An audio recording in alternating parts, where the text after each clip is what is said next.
national debt and great power competition with China. So the US national debt is a problem that has only been getting larger and larger. And internationally, we are entering a new global era where we are having great power competition with China, as China is replacing Russia as our main political, social, and economic adversary. Russia is in Ukraine, spending all of its troops as well as destroying its economy from the inside out. And because of that, China, as well as all of its economic reforms, has been able to put itself in a position to become a superpower. This video essay aims to look how the national debt will play into great power competition with China by looking at the US debt situation, the Chinese debt situation, comparing them, analyzing the trends, and other important factors when looking at the debt, and then looking at long-term solutions.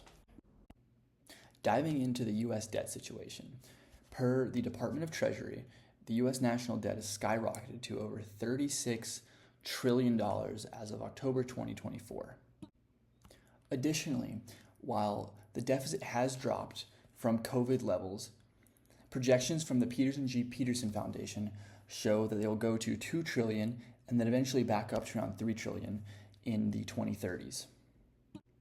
These figures are important as they show that the debt is now a growing issue and is only going to get worse and worse with time.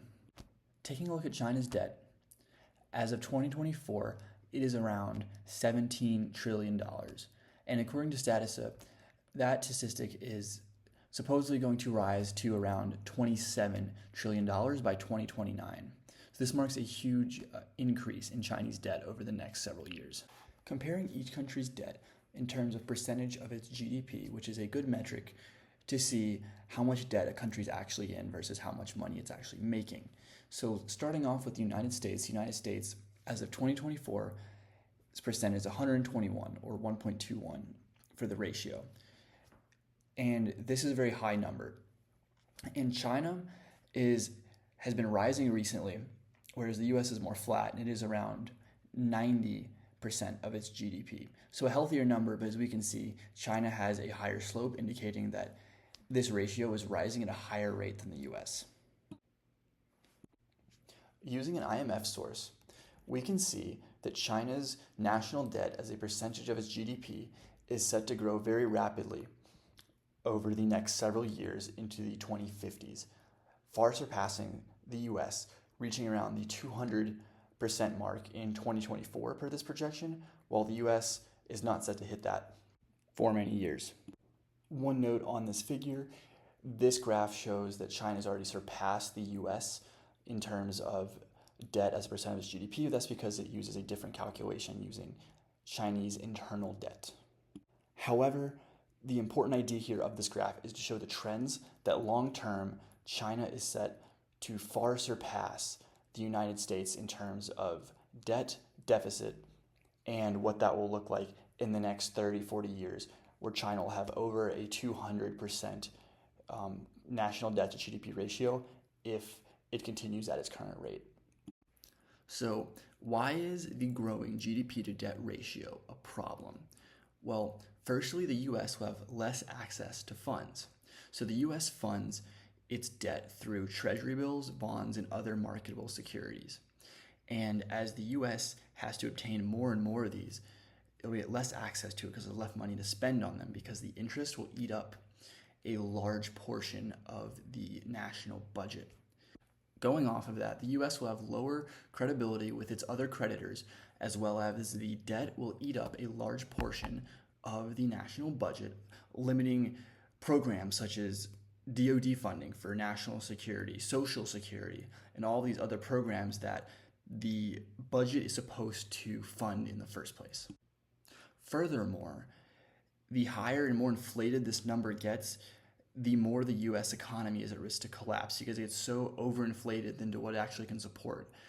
If something happens, the whole economy could come crashing down. However, the US does have the benefit of using the dollar, which is the world's currency for trade, which stabilizes the US economy.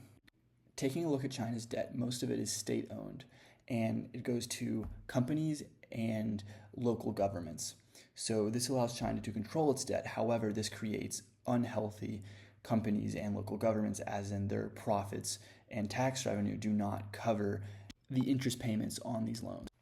These internal loans and internal debt is why China's GDP to debt ratio is projected to skyrocket in the future, leading to financial instability, decline, or even collapse if China does not tackle this issue sooner rather than later. So, how does the United States come out on top in a great power competition with China? Firstly, the debt needs to be reduced significantly.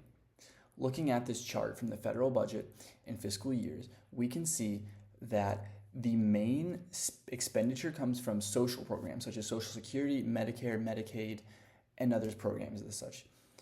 These programs would need to be cut significantly. Secondly, defense spending would have to be cut.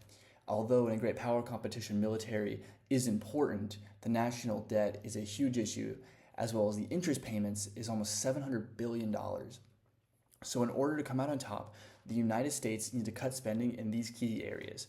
While this may not be feasible for a president to achieve because it would essentially be political career death to cut social programs such as Social Security, Medicare, Medicaid, these are the steps needed to immediately reduce the debt and deficit. Furthermore, the government would need to increase its total revenue. This means taxes for the most part. Total tax revenue is $4.4 trillion in 2023. If income tax was upped, as well as payroll taxes, significant increases in corporate taxes, and other knick-knack taxes, the United States could improve its revenue significantly, starting to chip away at the huge debt the U.S. has collected. Overall, in comparison to China, the United States just needs to let China's economy get bigger and bigger with more and more inflated GDP to debt ratio while tackling its own issues. So by cutting these key programs and increasing tax revenue is incredibly unpopular for a president to do. These are the steps needed to take for the U.S. to ensure that it come out on top in great power competition with China in the long term.